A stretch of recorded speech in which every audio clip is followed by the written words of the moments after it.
أعوذ بالله من الشيطان الرجيم. بسم الله الرحمن الرحيم.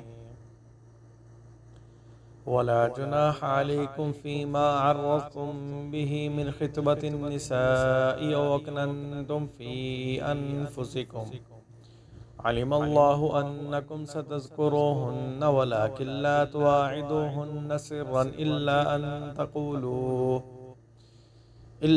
أن تقولوا قولا معروفا ولا تعزموا عقدة النكاح حتى يبلغ الكتاب أجله واعلموا أن الله يعلم ما في أنفسكم فاحذروه واعلموا أن الله غفور حليم.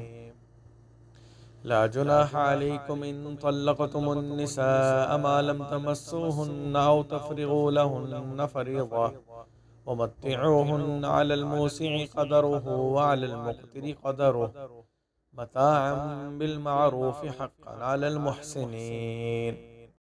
وَإِن طَلَّقْتُمُوهُنَّ مِن قَبْلِ أَن تَمَسُّوهُنَّ وَقَدْ فَرَضْتُمْ لَهُنَّ فَرِيضَةً فَنِصْفُ مَا فَرَضْتُمْ إِلَّا أَن يَعْفُونَ أَوْ يَعْفُوَ الذي بيده عقدة النكاح وأن تعفوا أقرب للتقوى ولا تناسوا الفضل بينكم إن الله بما تعملون بصير. شروع کرتا ہوں اللہ تعالیٰ کے نام سے جو بڑا مہربان نہایت رحم کرنے والا ہے. اور تم پر اس میں گناہ نہیں ہے کہ ان عورتوں کو اشارہ سے پیغام نکاح دو اور یا تم اسے اپنے دل میں چھپاؤ.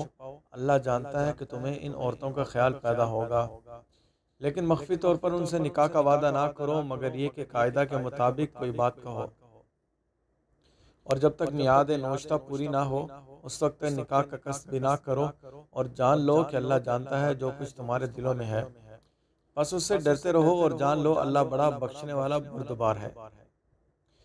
تم پر کوئی گناہ نہیں اگر تم عورتوں کو طلاق دے دو جبکہ انہیں ہاتھ بھی نہ لگایا ہو اور ان کے لیے کچھ مہر بھی مقرر نہ کیا ہو، اور انہیں کچھ سامان دے دو وسعت والے پر اپنے قدر کے مطابق اور مفلس پر اپنے قدر کے مطابق سامان حسب دستور ہے.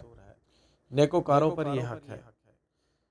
اور اگر تم انہیں طلاق دو اس سے پہلے کہ انہیں ہاتھ لگاؤ حالانکہ تم ان کے لیے مہر مقرر کر چکے ہو تو نصف اس کا دے دو جو تم نے مقرر کیا تھا مگر یہ کہ وہ معاف کر دیں، یا وہ شخص معاف کر دے جس کے ہاتھ میں نکاح کی گرہ ہے، اور تمہارا معاف کر دینا پرہیزگاری کے زیادہ قریب ہے.